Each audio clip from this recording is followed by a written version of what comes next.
Mes chers compatriotes, je suis heureux de vous dire ce soir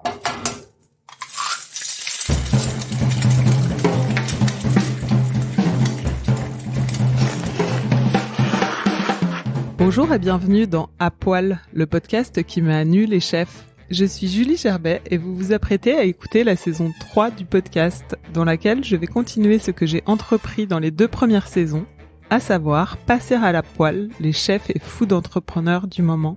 Mais revenons à cet épisode qui est lui dédié à l'immense Alexandre Masia.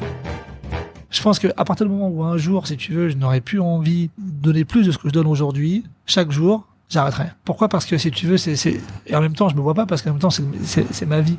Moi, non, mais c'est ma vie. C'est ma vie. Quand je dis ça à ma femme, c'est compliqué, mais moi, elle le sait, et vraiment, tu vois, et c'est très bien. C'est ma vie. Moi, je donne tout à ce métier. Je donne tout. J'ai tout donné, je donnerai tout. Parce que c'est ma vie. Parce que c'est même pas un métier. C'est ce que je suis. Pourquoi Alexandre? Car ce chef taciturne et sa cuisine que je n'avais jamais goûté m'intriguaient. En janvier dernier, lors de la cérémonie de remise des étoiles Michelin, j'avais été contaminée par son émotion à recevoir sa 2e étoile, dans la pénombre de la salle Gaveau. En mai dernier, j'ai poussé la porte de son restaurant et été touchée par sa cuisine, à la fois brutaliste et exaltante, et son prodigieux talent. Dans cet épisode, nous avons parlé d'inconnus, de basket et de goût fumé. Avant d'écouter, petit rappel, comme les chefs, j'aime bien les étoiles, donc n'oubliez pas de noter le podcast sur Apple Podcast en lui en décernant un maximum. Bonne écoute. Bonjour Alexandre. Bonjour. Sur ton site, il est dit que découvrir ta cuisine, c'est de suivre les circonvolutions de ta pensée et aussi de tes sentiments. En gros, on mange ton âme. Ouais, c'est pas moi qui l'ai écrit, ça. C'est un vrai choix.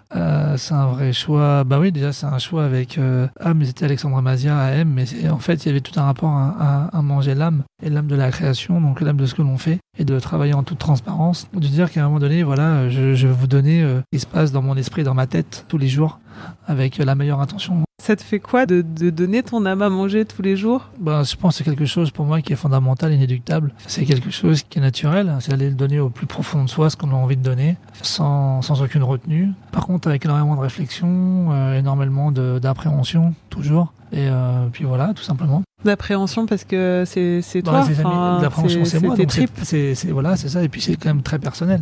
C'est-à-dire qu'il n'y a pas de fond semblant, il n'y a pas de... Je pense qu'il fait la force ici, c'est que rien ne ressemble à quoi que ce soit. Il n'y a pas de spécimen, il n'y a pas de copier-coller, il n'y a pas de copier arrangé, où il n'y a pas d'interprétation, où on revisite. C'est quelque chose c'est moi. Donc je me suis approprié ma propre histoire pour pouvoir essayer de la raconter au plus juste. Tes menus, tu les appelles des voyages? Je sors du voyage là. J'ai vraiment l'impression d'un voyage, d'atterrir. J'ai du mal à atterrir en fait. Tu cherches à faire voyager? Au départ, c'était pas comme ça. Au départ, c'était juste une gamme tarifaire, il n'y avait pas marqué de voyage. Et en fait, ce sont les clients au départ qui avaient dit à l'époque à Samuel, qui était ici présent, voilà, on a vraiment voyagé, donc du coup, les clients à force, ça revenait inéluctablement. Donc du coup, on s'en est servi pour dire pour expliquer aux gens comment donner une première teinte dans l'identité culinaire. Et c'est vrai qu'en même temps, ça rejoignait le fait que moi, j'ai eu la chance de beaucoup voyager aussi. Donc, il y avait un parallèle, une synergie là aussi qui était forte. Donc, du coup, on a laissé tout simplement comme ça. En mangeant, on a vraiment... moi, il y a certains plats, des bouchées où je me suis revue dans un souk, par exemple, avec les odeurs, le cumin. En fait, ça m'a fait beaucoup ça. Ça fait voyager aussi, même si finalement, c'est pas forcément le but, mais voilà. Non, il n'y a pas de but trop chargé à faire voyager. Je pense qu'il y a une bibliothèque aromatique avec énormément de composantes et de tiroirs, si j'ose dire. Et puis, il n'y a pas de limite. Il y a vraiment d'aller chercher dans ces tiroirs quelque chose qui peut permettre de trouver l'équilibre et de donner un sens.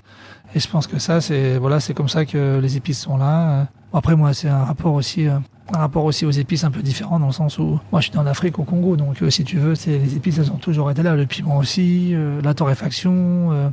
Il y a aussi, évidemment, le côté assez évanescent, étirable, qui est toujours là.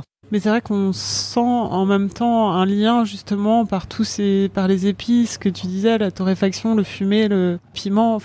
C'est des bouchées différentes, complètement différentes, un menu avec plein de choses complètement différentes, et en même temps il y a un lien très fort entre toutes les assiettes par ces goûts hyper puissants. Alors je sais pas, ouais, c'est peut-être puissant, mais moi je me rends pas compte. En fait, il y a des passerelles évidemment. Il y a une colonne vertébrale. Ouais, la colonne vertébrale, c'est vraiment ce que tu as vu, donc les épices, la torréfaction, le piment. Écoutez aussi, il y a aussi le fumet qui est là, qui sont ces passerelles. Et parfois avec de l'acidité évidemment, une certaine astringence, une amertume, qui permettent aussi de donner le premier, de donner un sens au troisième, du second, de donner un sens au cinquième, et d'avoir toujours cette tension qui permet de tenir en haleine. Je pense que c'est important, avec le rythme aussi qui doit être assez soutenu pour pas en perdre le fil. Je pense que ça c'est essentiel aujourd'hui. C'est impressionnant, hein, parce que les assiettes elles arrivent comme ça. Enfin, pour pouvoir faire ce genre de service, il faut être rodé un truc de fou, non? Parce que c'est vrai que les assiettes elles s'enchaînent, on s'ennuie pas, enfin il y a 0 moment d'attente, c'est hyper bien cadencé. Bon, en fait le service il a été appréhendé, hein. On le fait depuis quand même beaucoup d'années maintenant, et c'est vrai que en fait tout est réfléchi, pensé. Bon, faut savoir aussi, ça demande un énorme effort d'anticipation et de concentration. Des fois, les gens veulent dire, mais qu'est-ce qu'il a le chef? Il fait la tête, ou non, c'est simplement une histoire de concentration, où à un moment donné, nous, on n'a pas de bon. Donc, on a juste un plan de table avec une gamme tarifaire. La personne qui fait marcher, c'est moi. La personne qui doit gérer la cuisine et la salle, c'est aussi moi, malheureusement. J'allais dire double casquette. Et c'est vrai que ça demande, c'est pour ça que la cuisine est aussi transversale et elle est aussi présente dans la salle. C'est un meilleur contrôle des choses, mais aussi un meilleur ressenti avec les gourmets, les gourmands, et de comprendre, de voir sur leur visage leur ressenti, et d'être très réactif. Donc tout ça, ça demande une denrée essentielle qui s'appelle aiguiser l'œil. C'est ce que je dis à mes cuisiniers, aiguiser votre œil sans arrêt tous les jours pour la matière, pour la fibre, mais aussi pour le faciès, pour l'attitude. Et moi, j'aiguise, peut-être des fois beaucoup. Et c'est vrai que là, on en revient à quelque chose, de très, on va dire, d'une mécanique bien huilée, bien rodée. Mais la mécanique, je dirais pas dans la mécanique de la répétition, où elle peut être complètement inerte de sentiments, quoi. On est identifié au produit, c'est jamais vraiment la même chose. Il y a vraiment la matière et la fibre qui peut changer à n'importe quel moment. On voit bien que tu regardes en salle, mais de façon très discrète en même temps. Et c'est un échange perpétuel. Ouais. Puis après, il y a l'instinct. Il faut qu'il soit là, quoi. L'instinct, il fait partie des choses, il donne de la vie. Donc, l'instinct, c'est de suivre son sentiment et de ne pas avoir peur, même si on a des craintes. J'ai beaucoup de craintes. Alors, les gens se disent, oui, avec tout ce qu'on vous dit, avec tout. Ouais, non, mais c'est pas ça, c'est que on n'est jamais sûr, quoi, à 100%, quoi. Et puis, quand on donne son âme, on a toujours une appréhension. Et on n'est jamais sûr de rien. Et moi, j'ai ce côté très pragmatique et très terre à terre qui fait que j'ai toujours cette crainte, quoi. Donc, c'est un travail toujours continuel, mais c'est un sentiment profond, hein. Mais bon, c'est pas grave. J'arrive aujourd'hui à le contrôler, si tu veux, et puis à savoir que l'on fait, c'est plus ou moins bien, quoi. En plus, le fait de servir autant d'assiettes, tu sers entre 15 et 30 assiettes par service par personne. Ouais. Tu te remets encore plus en question presque, enfin, ou en danger, enfin en danger en tout cas. Ouais, mais la remise elle est totale. C'est pas vraiment un danger. Alors c'est pas une adrénaline tu vois. Elle est inévitable parce qu'à un moment donné, c'est comme avec ses fréquences, moi j'appelle ça des satellites qui permettent vraiment de donner une profondeur à l'assiette. Et c'est vrai que ça a toujours été une quête, incroyable de comprendre qui l'on est. C'est thérapeutique. Bon, la cuisine, ça me sauve la vie, quoi, hein. Je disais ce matin, une dame on avait une interview qui a rigolé, c'est que je lui disais, moi, qu'est-ce que tu fais si t'es pas, mais t'es un des cuisiniers, ou si t'es pas dans ta cuisine, on sent que t'es pas bien. Bah oui, moi, mon univers, c'est la cuisine. C'est là où je m'exprime, où j'ai besoin, indirectement, où je me reconcentre c'est ma bulle, c'est mon ton moyen d'expression. Ouais, et puis c'est mon équilibre, j'ai besoin de ça. Si je l'ai pas, c'est très compliqué pour moi. Socialement, c'est très dur. Disons que je suis le plus sociable des antisociales, entre guillemets. Et c'est compliqué de sortir de son environnement ou de sa bulle. C'est vrai que c'est compliqué de sortir de son environnement, quoi. Moi, c'est là où je suis bien en même temps. Donc, c'est quelque chose que j'ai besoin. Est-ce que tu cherches à transmettre aux clients avec tes assiettes? Ce que je vois, c'est qu'ils passent un bon moment. Entre amis, entre conjoints, entre potes, pour qu'ils aient le souvenir d'un moment. On se dit, voilà, on était là. Ah, c'était cool, c'était sympa, c'était merveilleux, bon voilà. Mais surtout du moment. C'est pas la technique, la cuisine, non, c'est pas ça, c'est le moment partagé, c'est le sentiment qui est agréable. C'est plutôt sympa quand les gens sont dit, voilà, j'ai passé un bon moment chez vous, merci beaucoup. Quand je les revois dans la rue ou qui me parlent de ça, ça fait vraiment plaisir. C'est surtout du moment partagé. Tu parlais d'identité culinaire tout à l'heure, que tu es allé chercher dans ton histoire. T'es né au Congo. T'as beaucoup cherché ou c'est devenu de façon instinctive? Non, mais moi je me rends compte moi je fais ce que je suis. Je fais pas autre chose que ce que je suis, donc forcément, c'est juste ma liberté intellectuelle qui me permet de m'exprimer et la cohérence de ce que je veux dans mon univers qui parle et qui font qu'on en est là aujourd'hui. Mais par exemple, les épices, le piment, le fumé, tu t'es dit un jour, enfin, c'est venu comment? Tu t'es ressorti Je pense qu'il y a quelque chose qui a tes été goûts. enfoui déjà, mais après, les épices, on a toujours travaillé avec des épices. Moi, je sais que déjà, ma grand-mère, mais aussi, moi, je suis en Afrique, au Congo, donc forcément, il y en a toujours eu. Donc, si tu veux, moi, le saka, il y en a toujours eu. Si tu veux, je me rappelle du gingembre dans les épinards. Je me souviens très bien du tapioca, tu vois, dans un mafé, donc c'était assez fou d'ailleurs ça. C'est les goûts d'enfance. Oui, c'est ça. Pour Et toi puis, pour moi. Les gens ils disent ouais, mais parfois il y a des choses exotiques, mais l'exotisme ça fait partie de moi. Moi, je mangeais de la papaye tous les matins au petit-déj, donc c'est sûr que forcément je mangeais de la mangue à 4 heures, papaye. Donc forcément il y a quelque chose qui a teinté mon subconscient avant, et voilà, c'est comme ça. Tu rêvais de faire quoi quand t'étais enfant au Congo? J'étais un gamin qui aimait beaucoup, on me disait Alexandre était un rêveur. Je sais pas, voilà, c'est ce que disait ma mère quand elle me montrait les mots qu'il y avait les maîtresses, tu sais, à l'école en CE2, CM1, CM2, j'étais un rêveur. Poser la question parce que on a 2 enfants, Gabriel et Juliette, et donc du coup, si tu veux, on regarde les bulletins, on comparait les bulletins avec ma femme la dernière fois et tout, donc on rigolait. Donc Alexandre peut mieux faire, d'où rêveur, enfin c'était marrant.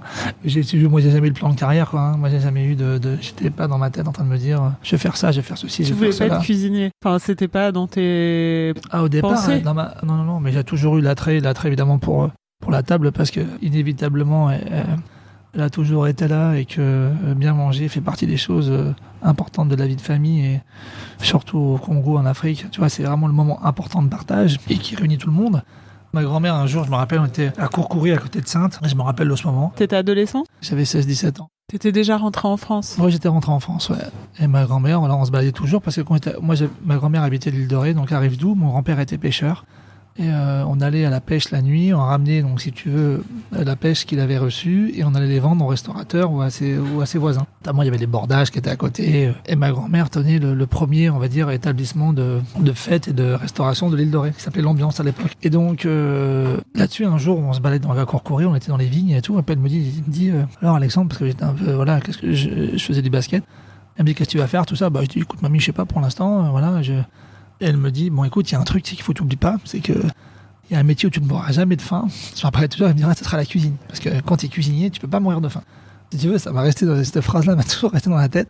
Et puis un jour, donc, je vais me baxer, machin et tout. Et qu'est-ce qu'on va faire? Qu'est-ce que je vais faire? Bon, voilà, santé navale, faire santé navale, donc l'école de médecine militaire. Voilà, je commence et tout. Wow. Ah, t'as commencé quand même. Ouais, je me fais un peu, je m'emmerde un peu. Et bon, moi, ça me saoulait. Et du coup, j'ai dit, bon, je vais faire l'école hôtelière. Donc, du coup, je suis à l'école hôtelière à Saint-Auge-du-Mont, à Saint-Cloud. Je suis pointé, voilà. Mais sans connaître, enfin, tu connaissais d'extérieur, mais je veux dire, t'avais jamais fait de stage en cuisine. Non, pas du tout. Non, je suis allé, voilà, tout simplement. J'ai demandé à visiter l'école. On me fait visiter l'école, et après, on m'a fait faire un entretien pour pouvoir rentrer, pour passer un CAP BEP en 1 année, et après un bac pro cuisine en 1 année. Donc voilà, en 2 ans, CAP et bac pro cuisine. Donc c'était bien, hein, c'était super, parce que j'ai passé bon, moi j'avais les équivalences évidemment dans les matières matière générale, mais j'avais des profs fantastiques, quoi.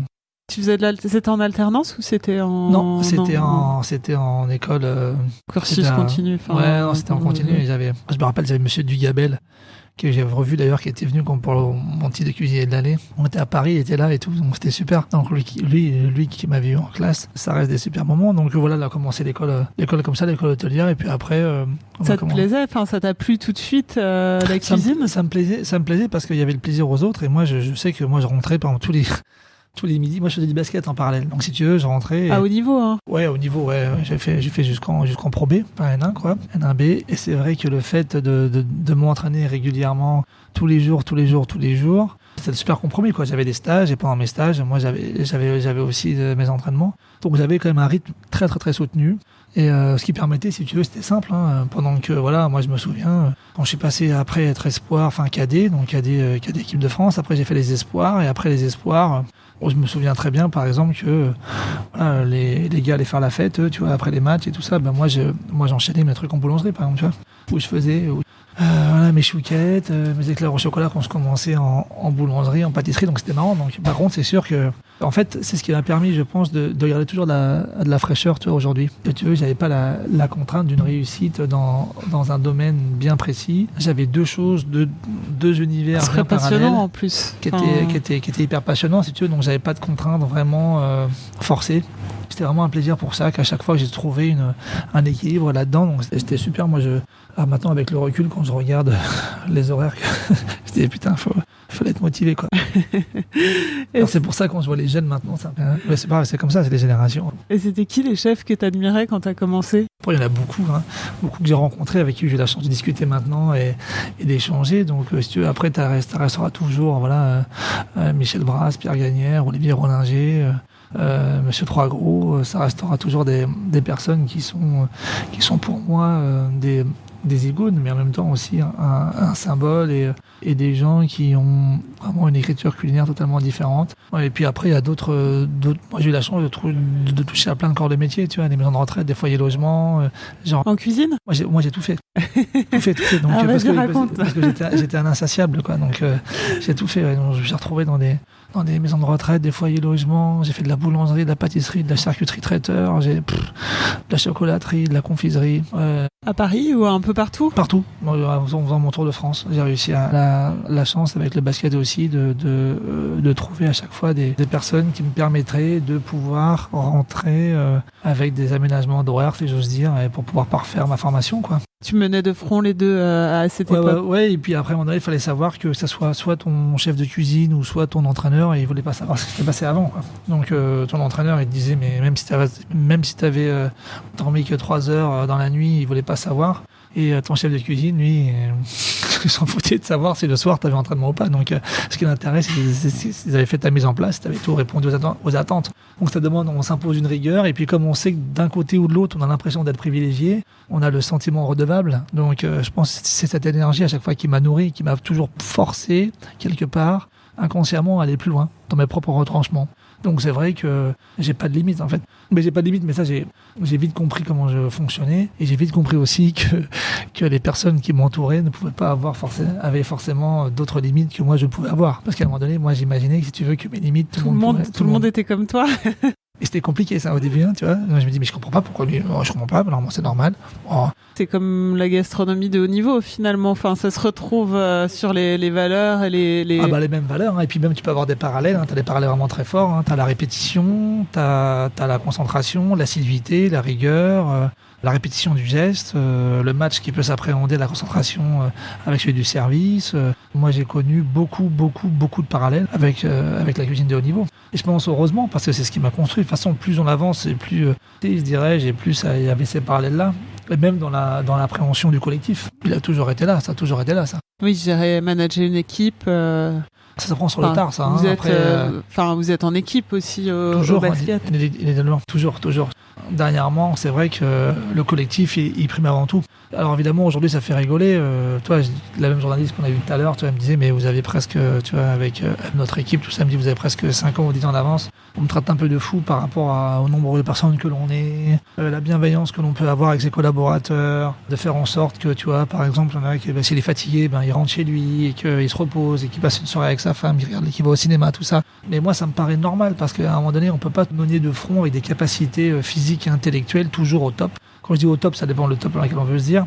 Et être responsable aujourd'hui, ou être chef de cuisine, ou être, comme on pourrait dire, employeur, c'est de faire attention, être bienveillant aux gens qui sont autour de soi. Moi, je dois être là pour m'assurer que tout le monde va bien et que tout le monde puisse donner le meilleur de marque de même. Évidemment, avec philosophie, pas forcément avec philosophie tout le temps, mais avec ma philosophie et ma façon de voir les choses dans mon écriture culinaire. Ça, c'est important. Mais je dirais surtout, ce qui est important, c'est de donner pour donner le meilleur de soi, il faut qu'on soit frais, quoi, intellectuellement et physiquement. Alors, ça paraît bénin, ce que je dis, puis il y en a d'autres qui ont fait ça un credo, puis maintenant, etc. et tout. Mais nous, depuis le début, c'est comme ça. Depuis le début, ça a toujours été comme ça, c'est ce qui a fait notre force. C'est pour ça que, voilà, j'ai des personnes avec moi qui sont avec moi depuis plus de 10 ans, 7 ans. Ce qui est assez rare en cuisine.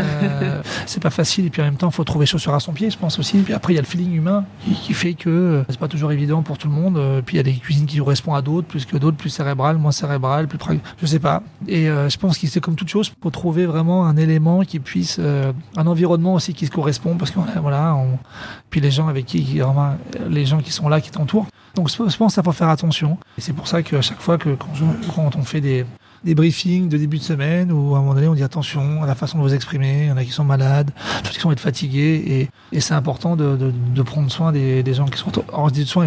On n'est pas dans un centre d'éducation sociale, mais je veux dire par là c'est important de le prendre en considération et ça aussi l'esprit d'équipe de dire voilà à un moment donné quelqu'un est en difficulté, qu'est-ce qu'on peut faire, qu'est-ce qu'on peut dire pour pouvoir alléger le quotidien. Et on s'aperçoit que finalement, la roue, elle tourne pour tout le monde, parce qu'un jour c'est toi, un jour c'est cette personne, un jour c'est toi, un jour c'est l'autre. Moi, j'accorde beaucoup d'importance au cercle vertueux de gens qui sont là autour de soi et qui ont de la bienveillance. Et résultat, c'est beaucoup plus facile pour tout le monde.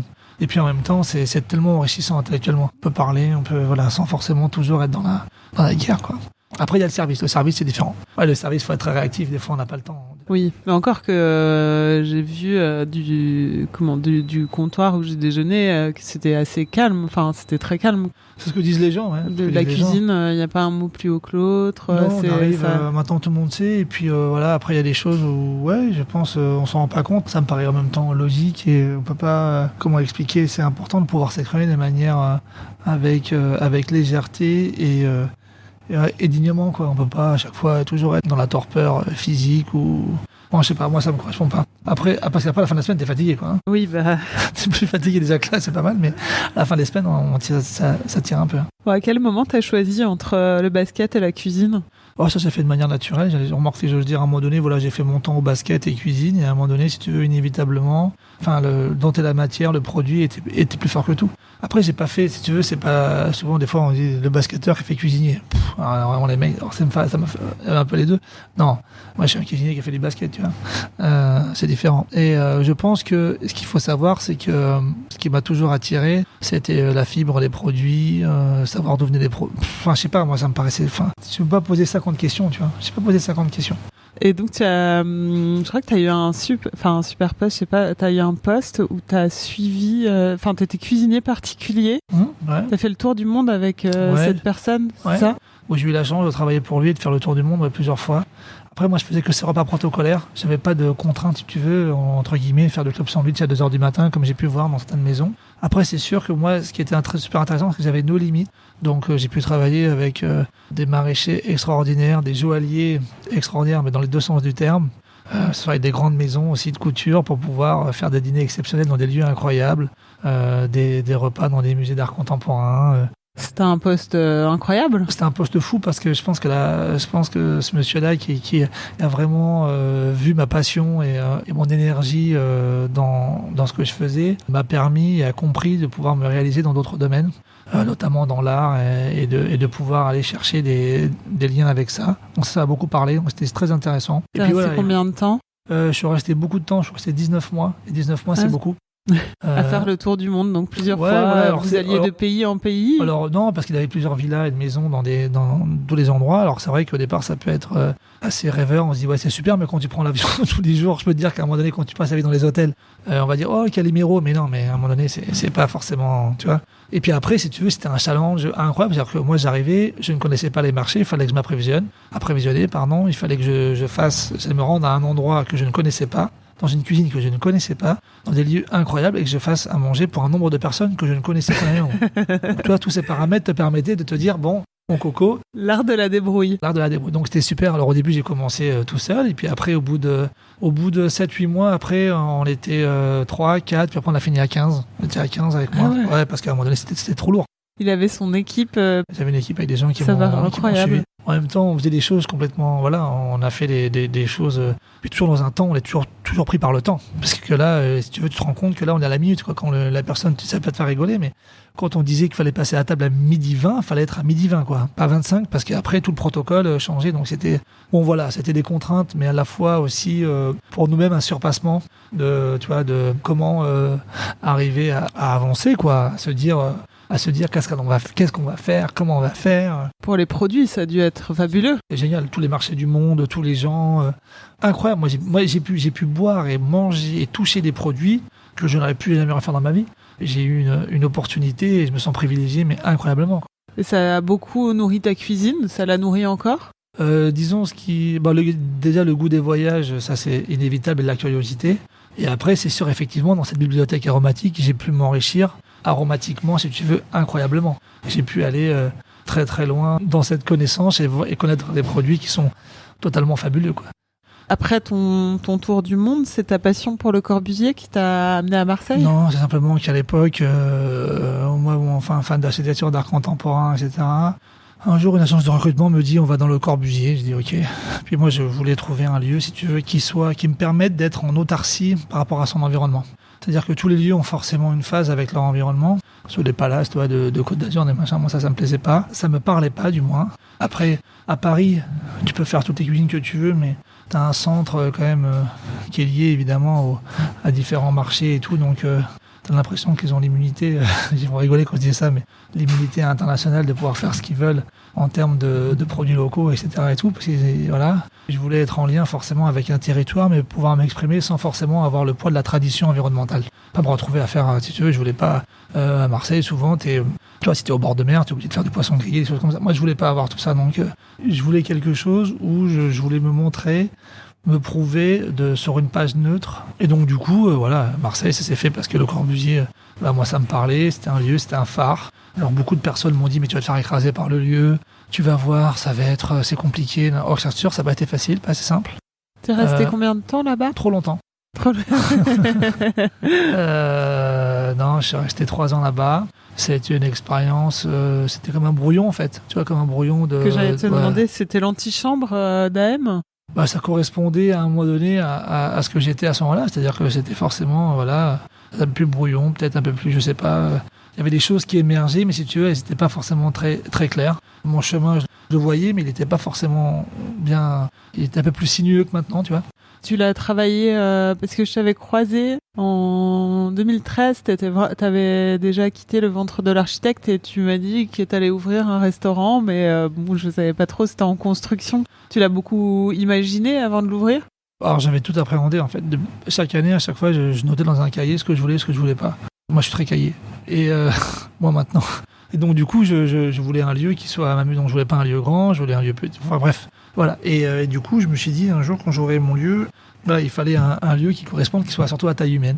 Et puis me permettre, si tu veux, de pouvoir m'exprimer, mais de manière simple, sans vraiment avoir enfin, être ce que je suis, quoi. Et si tu veux, m'enlever, enfin, décloisonner tout ce que j'avais, tout ce que plus ou moins je sais pas, on pourrait dire ça, des critères pour moi qui sont obsolètes. Donc, si tu veux, voilà, c'est ça. Donc, j'avais construit mon lieu comme un clé en main. C'est-à-dire que, voilà, en fait, pour construire ce lieu, quand on dit obsolète, c'est surtout de se dire, voilà, je viens dans un lieu, comment je verrai la soirée avec ma femme.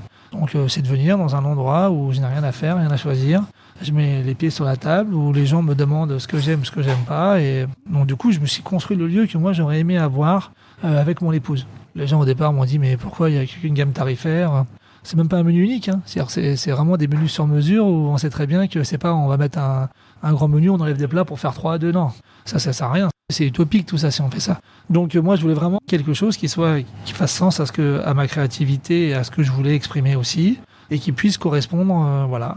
Un jour mon fils il me dit, je me rappelle un dimanche, il me dit mais papa mais comment tu vas expliquer ta cuisine aux gens ? Je dis putain merde, il a raison.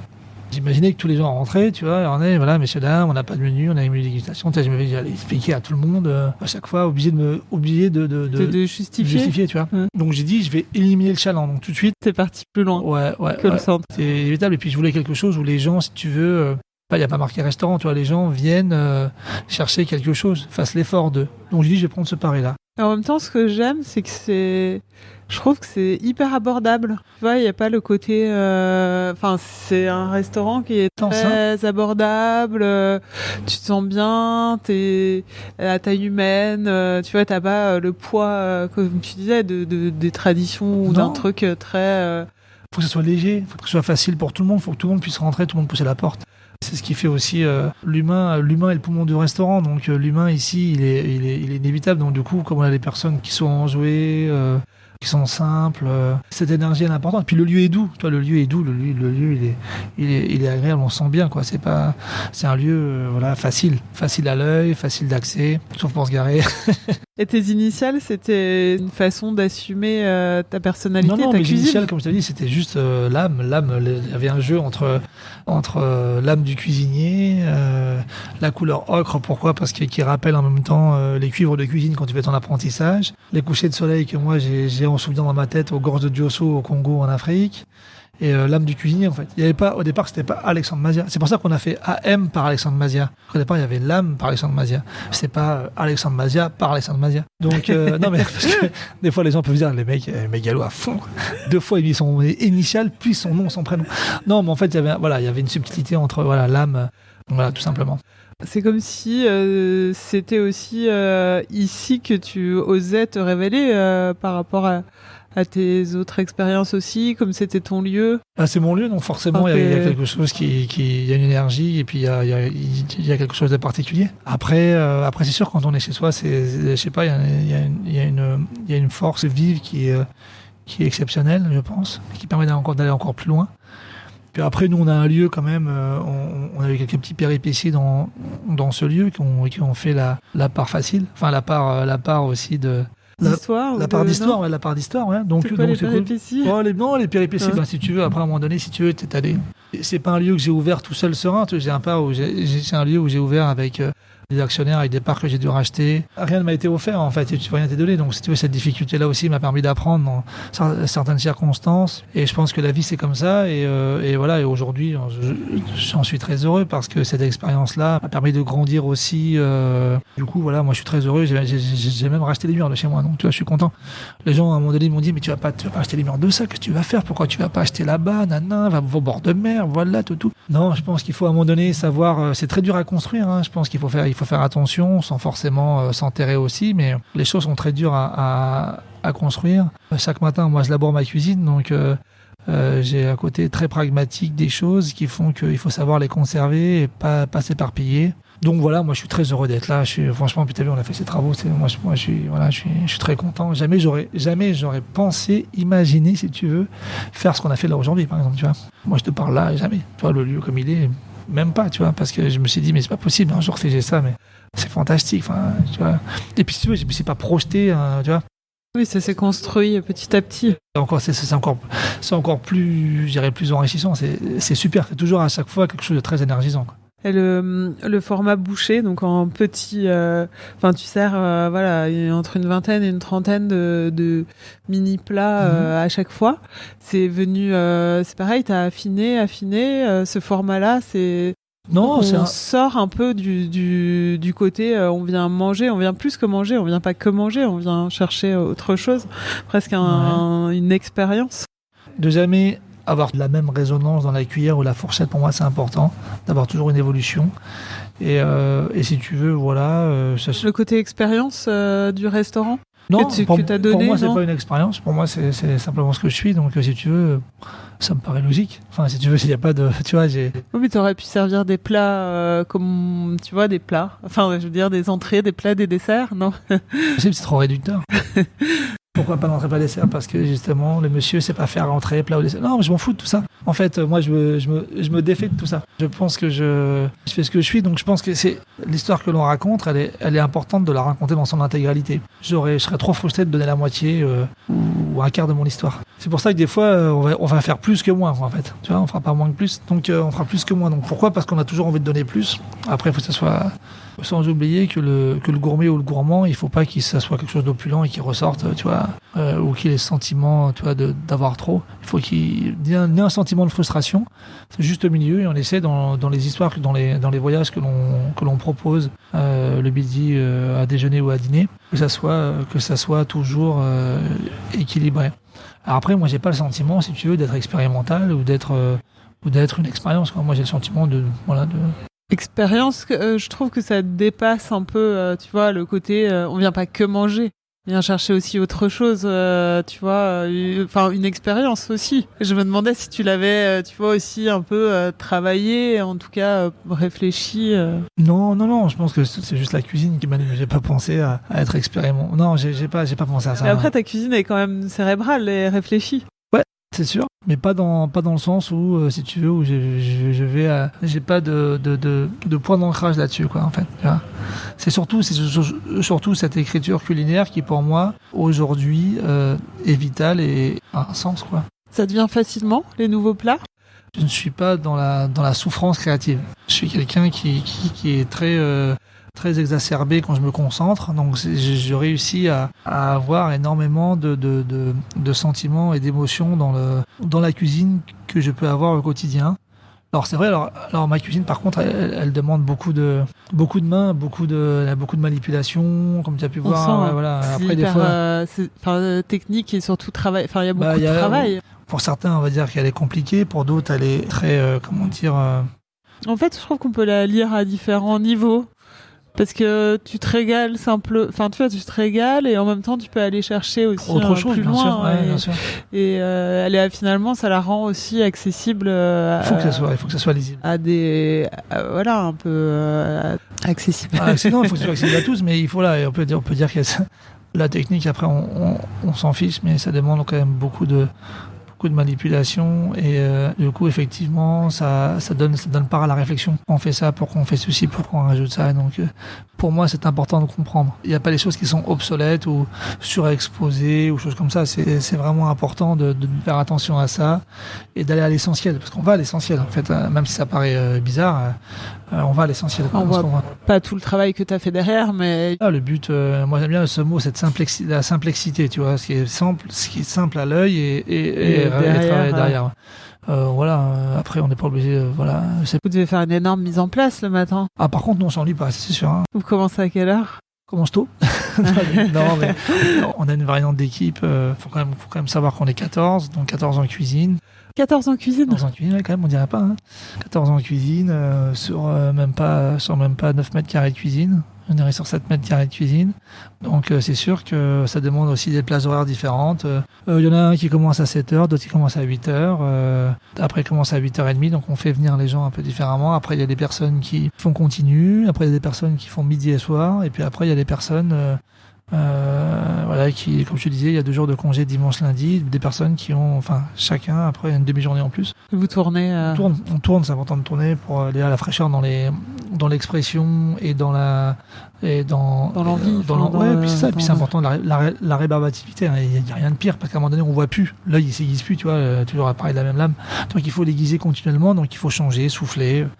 Et puis nous on a tout décloisonné aussi dans le mode de fonction, c'est qu'on fait beaucoup de choses à plusieurs. À 10h, on fait un check de tout ce qui reste à faire et après on croise les postes. Alors que les gens font jamais vraiment la même chose. Donc ce qui fait que ce qui est paradoxal, c'est que les gens qui font la préparation sont pas forcément les gens qui vont avoir leur préparation à leur poste après pendant le service. Bon, ce qui fait, alors ça a 2 choses. Alors ça peut être tueur, mais ça peut être aussi très salvateur dans le sens où les gens font plus attention aux autres et à un moment donné, ça permet la discussion et l'échange. Et tout le monde est responsable. Tout le monde est responsable. Tout le monde arrive. Il y a pas vraiment de, voilà. Et ça c'est aussi un décloisonnement dans la façon de faire. Et du coup, il y a toujours cette énergie agréable à faire les choses, quoi. J'ai eu le sentiment qu'il n'y avait pas vraiment de poste pâtisserie, que tout était dans une continuité, tu vois, et que il y a évidemment Marc qui m'accompagne depuis 10 ans, qui est le chef pâtissier de la maison. Mais c'est vrai que même si moi, si tu veux, je crée des pâtisseries, donc avec lui, il faut un pâtissier dans une maison. Donc ils sont quand même 3 à la pâtisserie. Et comme ce ne sont pas des desserts deux pâtissiers, ce sont déjà 2 cuisiniers, donc ce sont des desserts vraiment très personnels. Effectivement, le service est différent où tout le monde peut monter le dessert, parce que c'est pas forcément des desserrs. Donc on est entre le sucré, le salé, il y a un lien très fort avec le reste du repas. Il faut que ça soit synergique, sinon ça a pas de sens. Alors il faut qu'il y ait une continuité, donc c'est pour ça que on a un système aussi dans le service qui est totalement différent. Au départ, comme tu as pu le voir, les pâtissiers aident à la cuisine et vice versa. C'est pour ça, on n'avait pas eu l'impression, tu vois, qu'il y avait eu 2 équipes en tout cas. Ah non, il n'y a pas 2 équipes, il n'y a qu'une seule équipe. Ouais. C'est vraiment important. Moi, j'ai une tradition dans ce podcast, c'est que je fais une interview dans l'interview que j'appelle l'aller-retour. L'interview. Ton âge. Trop vieux. Ton signe astrologie. Taureau. Ton plat préféré. Celui de ma femme, le quinoa avec la viande et les légumes. Et ton plat signature. J'en ai pas. Le chef que tu admires le plus. Il y a des chefs qui sont incroyables, comme je disais, Pierre Gagnère, il y a aussi Alain Passard, Michel Brasse. Après il y a des gens que j'admire aussi dans leur abnégation, dans le courage qu'ils ont porté, tu vois, comme Gérald Paseda qui a porté vraiment la Méditerranée dans un regard différent et qui a décloisonné beaucoup de choses. Après il y a des chefs à qui j'ai beaucoup d'admiration, Dimitri Douaneau à la Villa Madic, j'adore sa jeunesse, sa fougue. Avec Marielle, ils tiennent une maison incroyable. Moi, c'est des gens que j'adore parce qu'ils sont très humains.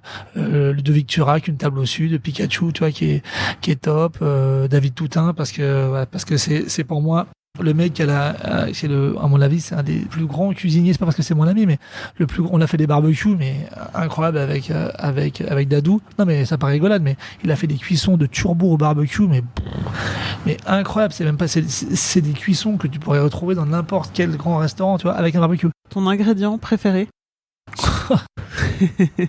J'en ai pas. Je sais pas, la personne qui truc comme ça, j'en ai malheureusement pas, quoi. Et ton ingrédient détesté? J'en ai pas non plus. Non plus. C'est ça le truc.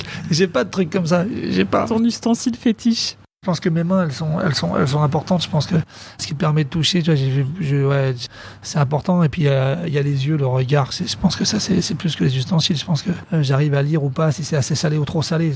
C'est plus tes sens. Finalement. Ouais, je pense qu'à un moment donné, on a fait un jeu dernièrement, il n'y a pas si longtemps, avec des pommades qui étaient plus ou moins salées, ou trop salées, etc. et tout.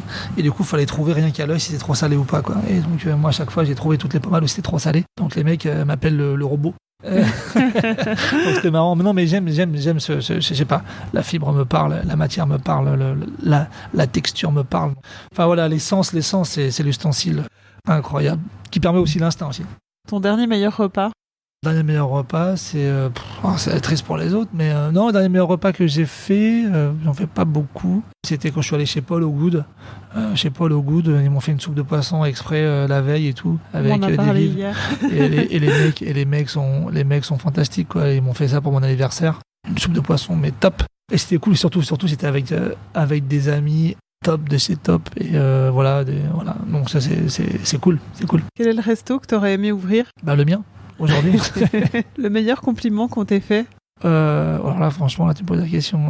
Meilleur compliment qu'on m'ait fait, c'est il y a une dame là dernièrement qui m'a dit: si j'avais été votre maman, je serais très fier de vous. Et la pire critique? C'est dégueulasse. J'étais dans la salle Playel quand tu as reçu tes 2 étoiles en janvier dernier. C'était vraiment toute la salle a pu palper l'émotion qu'on t'a vu recevoir ces 2 étoiles en direct. C'était un rêve, un but, ces 2 étoiles? Non, je pense que c'est quelque chose. Si tu veux, il n'y a pas de plan de carrière vraiment dire. Après, si tu veux, c'est l'émotion caractérisée. J'étais déjà très heureux d'être invité à cette cérémonie, d'être aussi à côté de Dadou, mon meilleur ami, tu vois, qui était là. Et je voulais être là pour lui.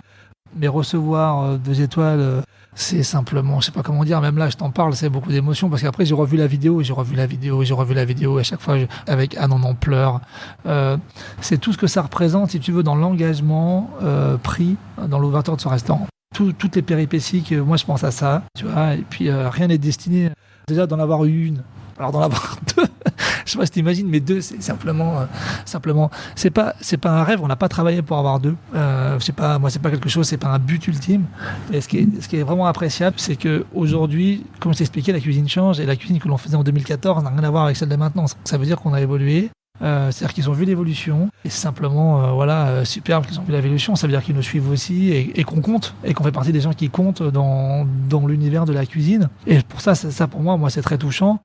Mais là, dans la salle, ouais, c'était fou. Il reste une personne, de toute façon, t'es content, ton pote est là, tu t'attends vraiment pas à qui moi, quand il reste une personne, même machin, je m'attends vraiment pas à ce truc-là. Tu vois, je me dis, bon, il reste une personne, ok, bon, voilà. Tu te dis, bon, voilà, t'attends que la personne soit appelée. Et là, le mec, il te dit Marseille, bah, moi, j'en suis fou, hein. Moi, c'est pas possible. Et, tu vois, même là encore, c'est juste extraordinaire. Extraordinaire, je te dis, et puis, aussi, extraordinaire, à un moment donné, quand on est pris par l'émotion, on oublie de dire, mais, tu vois, il y a Samuel qui était là, depuis le début, qui a fait l'ouverture avec moi, Marco, qui était là avec moi, mon pâtissier, tu vois, qui a été gravement malade. On a connu quand même des choses, humainement fortes au restaurant.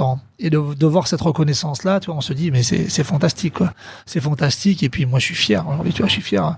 La dernière 2 étoiles dans la ville, je crois que c'est en 1981. C'était le père de Monsieur Paseda qui a eu 2 étoiles. 1981. Donc, il n'y a jamais eu de 2 étoiles à Marseille, à part la famille Paseda. Donc, tu vois, d'appartenir encore aussi à l'histoire de cette ville, à marquer l'histoire de cette ville et en faire partie vraiment intégrante. Moi, c'est une grande fierté, parce que tu vois, je suis très heureux. Mais ça, j'y pense après. Et sur le coup, avec ma femme, elle me dit non, c'est pas possible.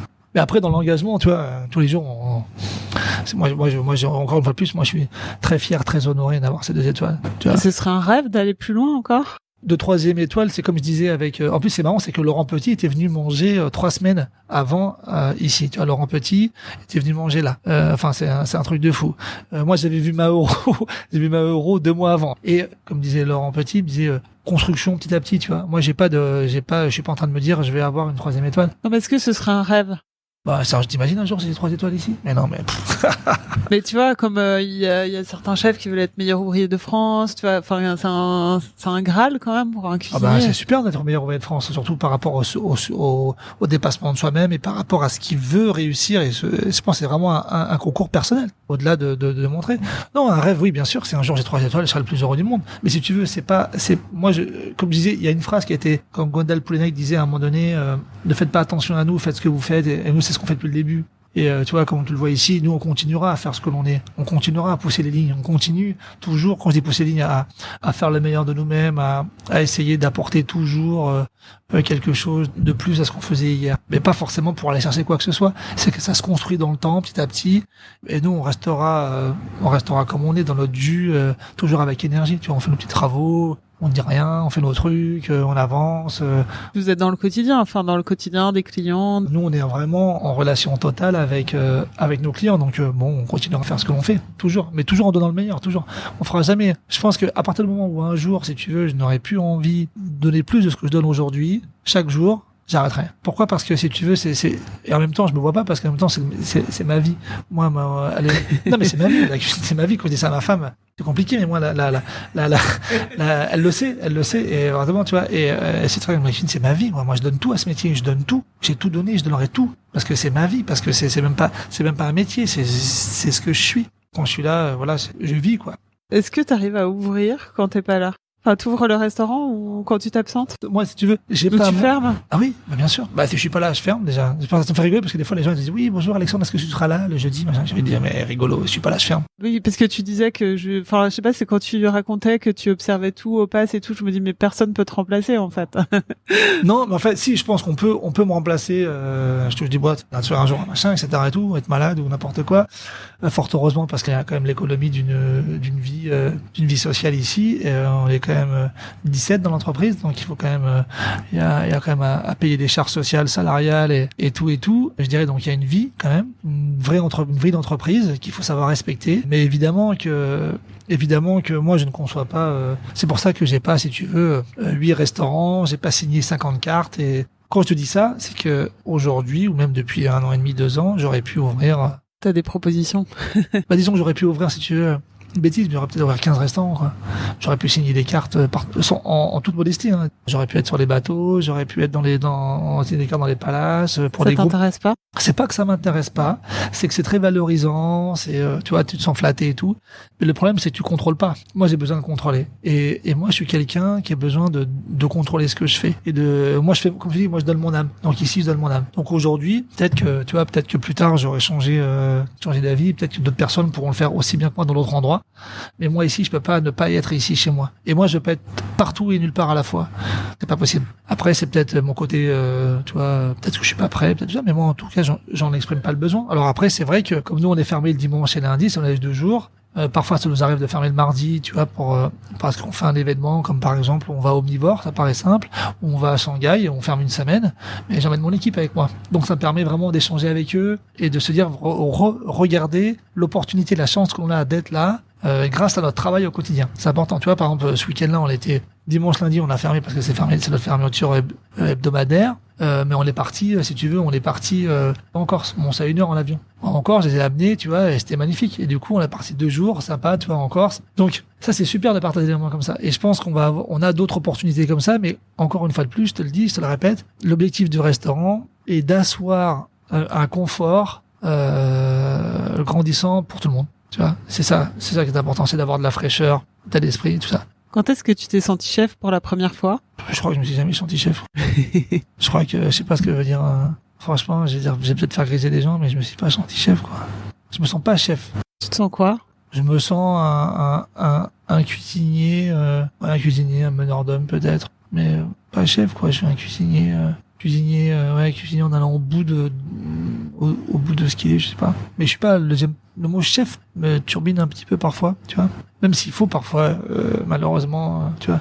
Puis moi, je suis plus, je dirais un truc, je suis plus un capitaine d'équipe qu'un coach, quoi, tu vois. Capitaine, t'es toujours proche de tes joueurs et tu joues avec eux, quoi. Le coach, t'es toujours un peu en marge. T'es sur le banc et tu Ouais, c'est ça. Ouais. Et moi, je suis plutôt à l'intérieur du groupe. Et moi, je peux pas être à l'extérieur. Si je suis à l'extérieur du groupe, je vis mal les choses. Donc, pourtant, parfois, tu vois, il faut l'être parce que quand on est chef d'entreprise, parfois, c'est compliqué.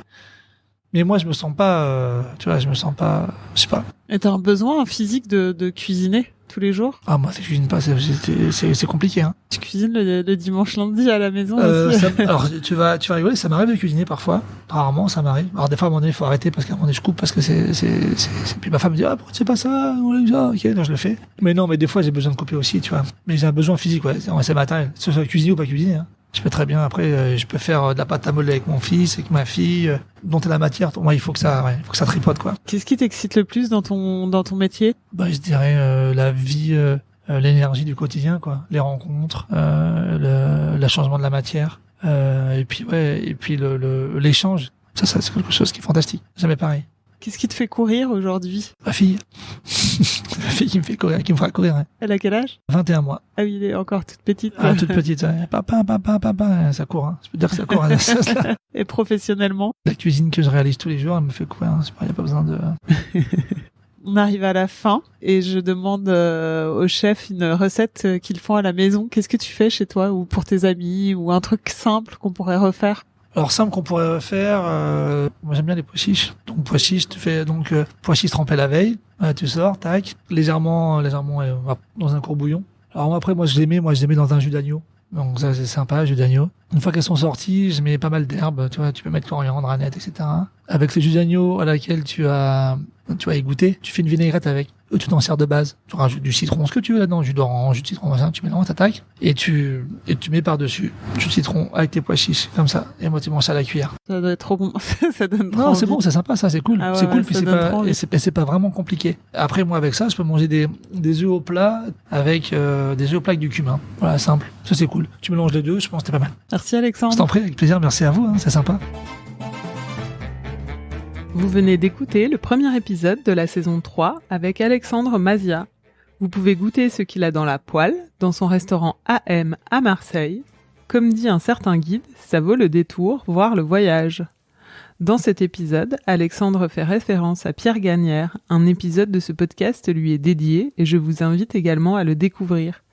Vous pouvez aussi retrouver tous les anciens épisodes et les écouter sur votre appli podcast préféré ou sur le site apoil-lepodcast.com. Cet épisode a été réalisé par Laurie Martinez, musique par Santiago Walsh. N'oubliez pas de noter le podcast avec un maximum d'étoiles sur Apple Podcast. On se retrouve dans 2 semaines pour un nouvel épisode d'Apoil.